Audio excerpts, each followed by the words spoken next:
وجعلني نبيا وجعلني مباركا أينما كنت وأوصاني بالصلاة والزكاة ما دمت حيا. Di dalam Al-Quran, di ayat-ayat awal surah Al-Baqarah, di 20 ayat pertama, Allah Subhanahu wa Ta'ala itu menceritakan 3 golongan manusia dengan sifat-sifatnya. 5 ayat pertama Allah menyebutkan tentang ciri-ciri orang yang muttaqin, orang-orang yang bertakwa, orang-orang yang beriman. Surat Al-Baqarah kita tahu yang pertama, A'udzubillahi minasyaitonirrajim. Bismillahirrahmanirrahim. Alif Lam Mim. Dzalikal kitabu la raiba fihi hudan lil muttaqin. Sampai seterusnya, sampai humul muflihun wa ulaika humul muflihun. Itu 5 ayat pertama Allah menceritakan tentang ciri-ciri orang yang bertakwa, orang muttaqin atau orang yang beriman. Bapak Ibu sudah paham artinya? Alladzina yu'minuna bil ghaib, orang yang bertakwa itu adalah orang-orang yang beriman kepada yang ghaib, ya, mengerjakan salat dan menginfakkan sebagian rezekinya dan sebagainya sampai humul muflihun. Kemudian 2 ayat yang kedua, Allah Subhanahu wa Ta'ala menceritakan tentang orang-orang kafir. Lanjutan ayatnya, innal ladzina kafaru sawa'un 'alaihim a anzartahum am lam tunzirhum la yu'minun. Sesungguhnya orang-orang yang kafir itu sama saja, engkau berikan peringatan kepada mereka atau engkau tidak berikan peringatan kepada mereka, maka mereka tidak beriman. Sampailah ayat yang ke-7, khatamallahu ala qulubihim wa lahum 'adzabun 'adzim. Ya, kalau orang kafir itu sudah sangat jelas. Makanya Allah tidak panjang-panjang, ini cuma 2 ayat. Tapi kita lihat ayat selanjutnya. Wa minan nasi man yaqulu amanna billahi wa bil yawmil akhir wa ma hum bimu'minin. Nah, inilah ya, pembahasan kita pada pagi hari ini.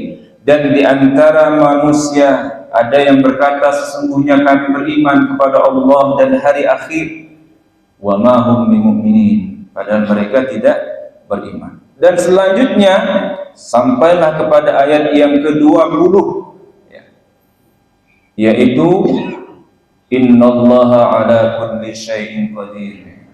Pangkal ayatnya yakadul barqu yakhtafu absaruhum, dan seterusnya sampai innallaha ala kulli syai'in qadir. 13 ayat ini Allah menceritakan tentang orang-orang munafik, orang-orang munafikun. 5 ayat Allah ceritakan tentang orang yang bertakwa, 2 ayat Allah ceritakan tentang orang-orang kafir, tapi 13 ayat Allah menceritakan tentang orang-orang munafik. Bapak Ibu bisa lihat terjemahannya, bagaimana drama-drama disampaikan di ayat yang Allah sampaikan di 13 ayat. 13 ya, dibanding 20 itu lebih kurang 65%. Dari 20 ayat, 13 yang menceritakan tentang orang-orang munafik. Bapak Ibu sekalian, maka dari jumlah banyaknya ayat ini itu memberikan keterangan kepada kita bahwa sesungguhnya orang-orang munafik yang ada di antara kita itu memang jumlahnya lebih banyak dibandingkan kita orang-orang yang beriman ataupun orang kafir. Sebab orang munafik itu bisa jadi orang muslim, orang mukmin. Kalau orang kafir itu sudah jelas, ketika kita bertemu di medan perang, kalau ketemu sama wong kafir, itu kejiwaan. Tapi kalau dengan orang munafik bertemu di medan perang, kita tidak ketahuan, Pak. Rupanya ada di sebelah kita, ngujar dari belakang. Itulah bahayanya orang munafik. Bahkan di dalam ayat Al-Quran pun, salah satunya ada ayat Al-Mu'minun, ada ayat Al-Kafirun, dan ada ayat Al-Munafikun. Jadi begitu bahayanya orang-orang yang munafik. Dalam sejarah kita ketahui bahwa perusak agama kita ini adalah sebagiannya adalah ulah orang-orang yang munafik. Kita kenal di zaman sahabat ketika Nabi sallallahu alaihi wasallam telah wafat, muncullah yang namanya tokoh munafik yang mengakui dia adalah Nabi dan Rasul setelah Nabi Muhammad sallallahu alaihi wasallam. Siapa namanya? Musailamah al-Kadzdzab. Bayangkan, Pak, gelarnya al-Kadzdzab. Kalau Rasulullah SAW mendapatkan gelar Al-Amin, orang yang dipercaya. Ini Musailamah Al-Kadzdzab, artinya Musailamah sang pembohong, sang pendusta Al-Kadzdzab. Dan rusaknya negara kita ini termasuk diantaranya banyak orang-orang yang munafik. Kita lihat, mulai dari DPR-nya, MPR-nya, legislatifnya, anggota dewannya, sampai ke bawah-bawahnya, ke Panwaslu-nya, ke KPU-nya, dan ke bawahnya lagi. Tidak usah kita cerita ke tahu sama tahu. Jadi memang sifat munafik ini salah satu sifat yang menyebabkan kerusakan di muka bumi, bahkan di semua lini kehidupan. Makanya dalam agama kita, sifat-sifat munafik ini menjadi begitu perhatian. Banyak disebutkan dalam ayat-ayat Al-Quran, bahkan hadis-hadis Rasulullah SAW yang menceritakan bagaimana sifat dan perilakunya orang-orang munafik. Nah, kita belajar pagi hari ini. Nah, mati. Caknya ada sabotase ini. Masya Allah. Habis baterainya.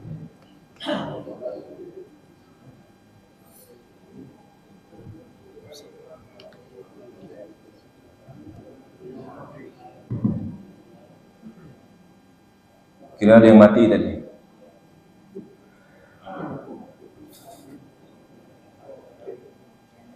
Banyak sekali Bapak Ibu sekalian, di dalam Al-Quran kita temukan bagaimana Allah menceritakan tentang sifat dan perilakunya orang-orang munafik.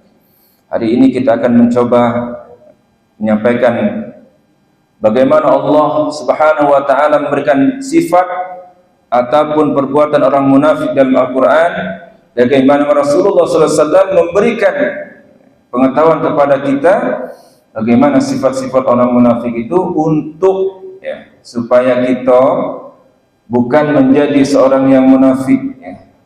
Justru sebaliknya, dengan kita tahu bagaimana sifat dan perilaku orang munafik, maka kita berusaha untuk menghindarkan diri dari sifat-sifat tersebut, sehingga kita tidak tercap sebagai orang yang munafik. Allah Subhanahu wa Ta'ala, saya sampaikan dulu ayatnya baru nanti hadisnya. Di dalam Al-Quran surah An-Nisa ayat 142, Allah menjelaskan, A'udzubillahi minasyaitonir rajim. Innal munafiqina yukhadi'una Allah wa huwa khadi'uhum. Wa idza qamu ila as-salati qamu kusala yura'una an-nasa wa la yadhkuruna Allah illa qalila. Sesungguhnya orang munafik itu hendak menipu Allah, tetapi Allah lah yang menipu mereka. Apabila mereka berdiri untuk sholat, mereka lakukan dengan malas, karena bermaksud riya atau ingin dipuji di hadapan manusia, dan mereka tidak mengingat Allah kecuali sedikit sekali. Nah, di dalam ayat ini Allah Subhanahu wa taala menjelaskan bagaimana sifat dan ciri orang-orang munafik itu. Orang yang munafik itu biasanya kalau sholat itu sholatnya malas. Sholatnya itu dengan terpaksa. Sholatnya tuh tidak lemak. Kawan sholat galau, aku tidak sholat. Ya. Tetangga pergi galau ke masjid, aku tidak pergi ke masjid. Ya. Dan selalu ibadahnya, sholatnya itu disifati dengan sifat riya. Ya. Jadi kalau kita sholat, mohon maaf ya, sholat kita cuma ngambil wajibnya baik. Habis wajib sudah berlari. Kita tidak ngerti ke qobliyahnya tidak, ba'diyahnya tidak, bahkan sholat tahiyatul masjid dia malas. Nah itu coba kita introspeksi diri. Kalau kita cuma sholatnya sedikit, sholatnya malas-malasan, jangan-jangan kita terjangkiti dengan sifat munafik. Terus riya. Bapak Ibu sekalian, kita ini manusia, yang namanya manusia itu agak susah menghilangkan sifat riya. Namanya manusia itu pasti pernah terbersit ya seketika. Tapi kalau kita sadar dan kita kembalikan astagfirullahaladzim ya, maka itulah salah satu rumusnya supaya kita tidak terjebak dengan riya. Dan Nabi sallallahu alaihi wasallam itu mengajarkan doa kepada kita. Salah satu doanya apa? A'udzubika Rabbi Allahumma inni a'udzubika minan nifaq war riya was sum'ah. Ya Allah, aku berlindung kepadamu dari sifat munafik, riya dan sum'ah. Boleh. Kalau misalnya tidak hafal bahasa Arabnya, baca bahasa Indonesianya tidak apa-apa. Kalau doa itu pakai bahasa baku baik, insyaallah Allah paham. Ya. Kemudian yang kedua Allah sebutkan, nah belum ya, saya sambungkan.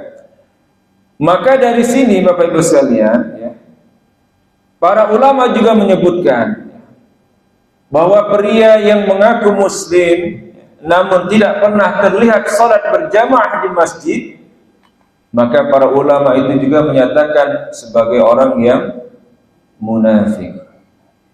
Riwayatnya adalah Ibnu Abbas, hadis dari Ibnu Mas'ud radhiyallahu an berkata, "Wa laqad ra'aytuna wa ma yatakhallafu anha illa munafiqun ma'lumun nifaq wa laqad kana ar-rajulu yu'ta bihi yuhada baina ar-rajulaini hatta yuqama fi as-shaf." Aku telah melihat bahwa orang yang meninggalkan salat berjamaah hanyalah orang munafik, di mana ia adalah munafik tulen, karena bahayanya meninggalkan salat jamaah sedemikian adanya. Ada seseorang sampai didatangkan dengan berpegangan pada dua orang sampai ia bisa masuk dalam shaf. Hadis riwayat Muslim nomor 654. Jadi termasuk orang yang munafik adalah orang yang senantiasa meninggalkan salat berjamaah. Dia menganggap enteng salat berjamaah, menganggap remeh salat berjamaah. Ai sama baik salat dewean dengan salat jamaah, yang penting aku salat. Itu sudah munafik. Padahal kita tahu begitu banyak keutamaan salat berjamaah, apalagi dilakukan di masjid pada rakaat pertama ketika azan telah dikumandangkan. Selain pahalanya 27 kali derajat dibandingkan salat sendirian, begitu banyak faedah-faedah, keutamaan-keutamaan dari kita melakukan salat berjamaah. Jadi kalau misalnya Bapak, mohon maaf, sudah rajin solat berjamaah di masjid. Tiba-tiba malas, aduh malasnya pula solat jamaah ini. Hati-hati, mungkin kita sudah tervirusi sifat munafik. Cepat-cepat sadar, ya. Karena tanda orang munafik itu dia meninggalkan salat berjamaah di masjid. Bahkan ada satu hadis lagi, ya, yang sangat keras, ya, yang sangat keras. Ini ditujukan bagi orang-orang yang tinggal di dekat masjid, ya, atau dikenal dengan yang namanya jarul masjid, ya, atau tetangga masjid. Ibrahim An-Nakhai rahimahullah mengatakan, kafa uluman 'ala an-nifaq ay yakuna ar-rajulu jarul masjid la yura fihi. Cukup disebut seseorang memiliki tanda munafik jika ia adalah tetangga masjid namun tak pernah terlihat di masjid. Ada Pak, wong yang tinggalnya rumahnya dekat masjid. Tapi yang datang ke masjid yang rumahnya jauh dari masjid. Banyak, bukan di sini, di sana, bukan di sini. Tempat kami itu Pak, ada. Dekat rumahnya dengan masjid. Ya, ini jalan, ini masjid, ini rumahnya. Jadi antara rumahnya dengan masjid cuma dipisahin dengan jalan baik, tapi tidak pernah kelihatan di masjid. Masya Allah. Maka dia terkenal dengan hadis ini, jarul masjid la yura fihi. Dia termasuk orang yang munafik. Ya. Jadi buat yang dekat-dekat masjid, ya, kalau memang tidak mau dikatakan munafik, maka rajin-rajin datang ke masjid untuk salat berjamaah. Jangan maaf ngomong, ya, kita dekat masjid, tidak pernah kejinguan ke masjid. Tahu-tahu kaki pas meninggal baru dibawa ke masjid. Banyak yang kayak itu? Banyak Pak. Oh, sibuknya bukan main kalau meninggal. Ambil ketua masjid, minjem ini, minjem itu. Kamu selama ini kemana? Masya Allah, ya. Di ayat selanjutnya saya ambil dua ayat saja Pak, ya. Surat At-Taubah, Allah Subhanahu wa taala berfirman, al-munafiquna wal munafiqati ba'duhum min ba'd ya'muruna bil munkari wa yanhauna 'anil ma'ruf. Orang-orang munafik laki-laki dan perempuan satu sama lainnya adalah sama. Mereka menyuruh berbuat yang mungkar dan mencegah perbuatan yang ma'ruf. Jadi orang munafik itu, kalau perintah Al-Quran kepada kita, amar ma'ruf nahi mungkar, dia malah sebaliknya. Amar mungkar nahi ma'ruf. Dia senangnya kalau misalnya ada wong yang berbuat kerusakan, senangnya dia dikompor-kompor ini. Tapi dia tidak senang kalau ada wong yang berbuat baik. Banyak ada? Kayaknya banyak ya. Ada wong yang susah nengok wong senang, sebaliknya senang lihat wong susah. Itulah tanda orang munafik.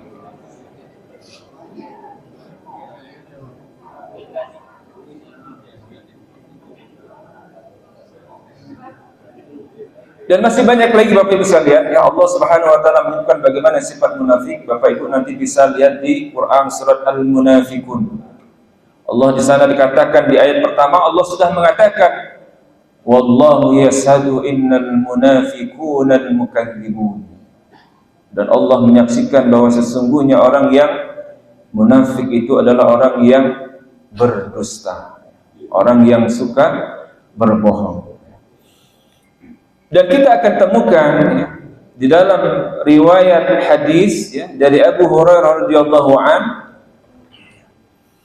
bahwa Rasulullah sallallahu alaihi wasallam bersabda, min alamatil munafiqi thalathatun, idza haddatsa kadzaba wa idza wa'ada akhlafa wa idza tumina khan.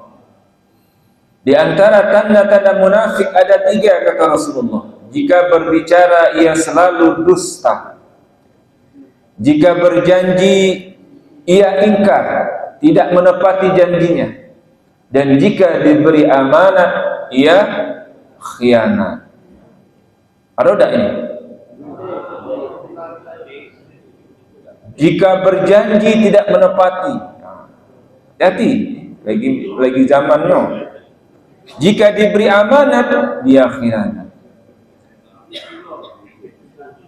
Ini adalah tanda-tanda kemunafikan yang disebutkan para ulama, tanda kemunafikan yang ringan. Yang pertama, apabila dia berbicara selalu dusta, selalu bohong. Banyak Pak, ada wong yang galak bohong itu kita sudah tahu. Karena menurut psikologis, seseorang yang biasa berbohong, orang yang biasa berdusta, maka dia memerlukan kebohongan yang kedua untuk menutupi kebohongan yang pertama. Dia akan perlu kebohongan yang ketiga untuk menutupi kebohongan yang kedua tadi. Maka begitu seterusnya. Kalau sudah sekali bohong, bohong lagi, bohong lagi, bohong lagi, bohong terus. Maka ada salah satu hadis dari Rasulullah SAW, dari Abdullah bin Mas'ud. Sampai jam berapa kita nih Pak?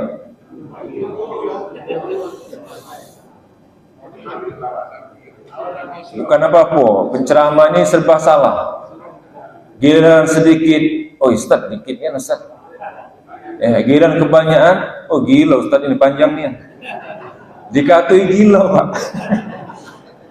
Giliran dikit dikatui dikit, dan Ustaz ini pelitnya. Giliran banyak dikatui gila. Dari Abdullah bin Mas'ud ya, saya bacakan artinya saja biar singkat. 10 menit lagi lah Pak ya. Hendaklah kalian senantiasa berlaku jujur, karena sesungguhnya kejujuran akan mengantarkan kepada kebaikan, dan sesungguhnya kebaikan akan mengantarkan pada surga. Jika seseorang senantiasa berlaku jujur dan berusaha untuk jujur, maka dia akan dicatat di sisi Allah sebagai orang yang jujur. Hati-hatilah kalian dari berbuat dusta, karena sesungguhnya dusta akan mengantarkan kepada kejahatan, dan kejahatan akan mengantarkan kepada neraka. Jika seseorang sukanya berdusta dan berupaya untuk berdusta, maka ia akan dicatat di sisi Allah sebagai pendusta. Hadis riwayat Bukhari nomor 6094 dan Muslim nomor 2607. Jadi jujur-jujurlah Pak, tidak usah kita bohong. Memang jujur itu kadang-kadang sakit, tidak lemak. Tapi lebih tidak lemak lagi kata Rasulullah kalau kita dicap sebagai pendusta. Ada yang ngomong ke jujur membawa mujur.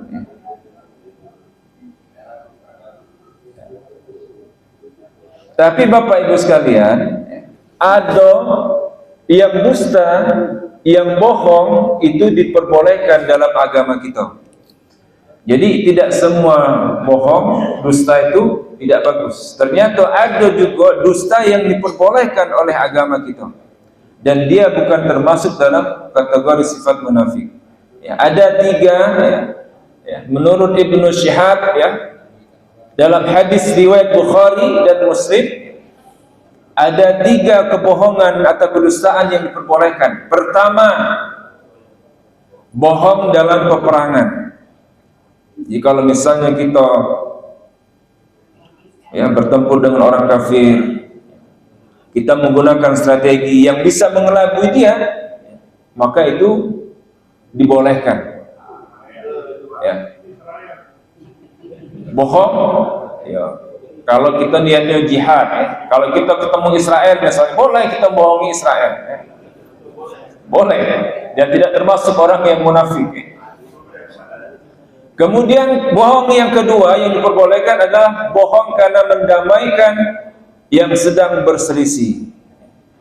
Jadi misalnya kita tahu si A sama si B ini lagi ribut, ya.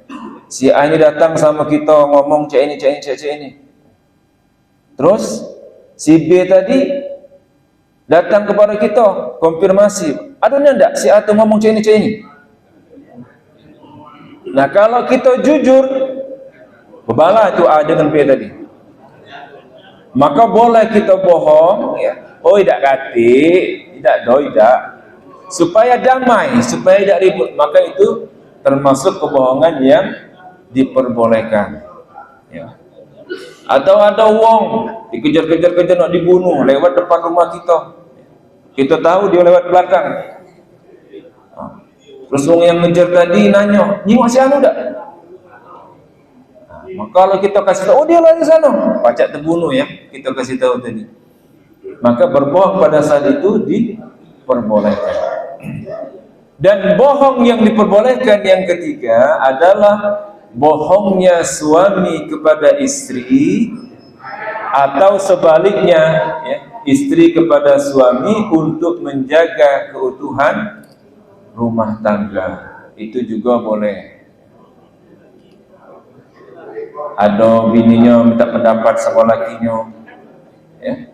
Kalau kita jujur bakal repot ini bini kita nih, ya. Cak mana Pak, aku cantik tak?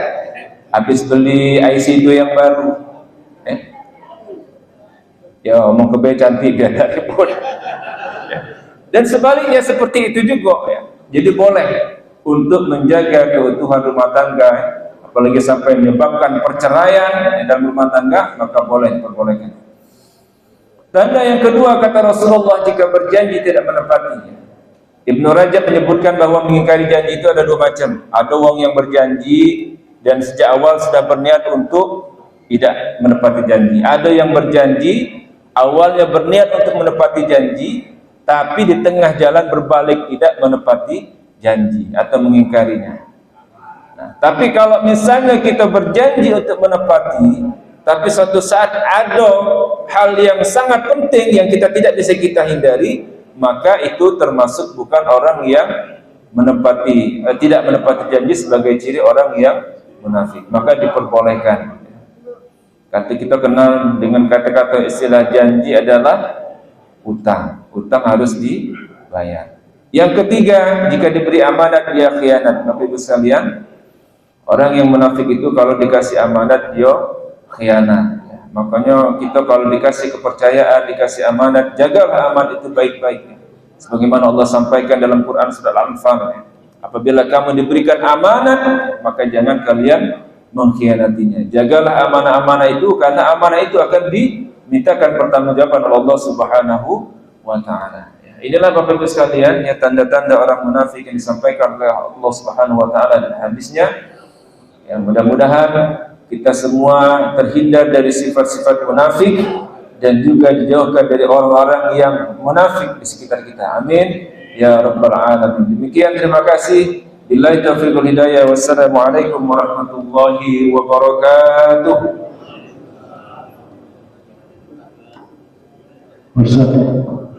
Bertanya, Ustaz.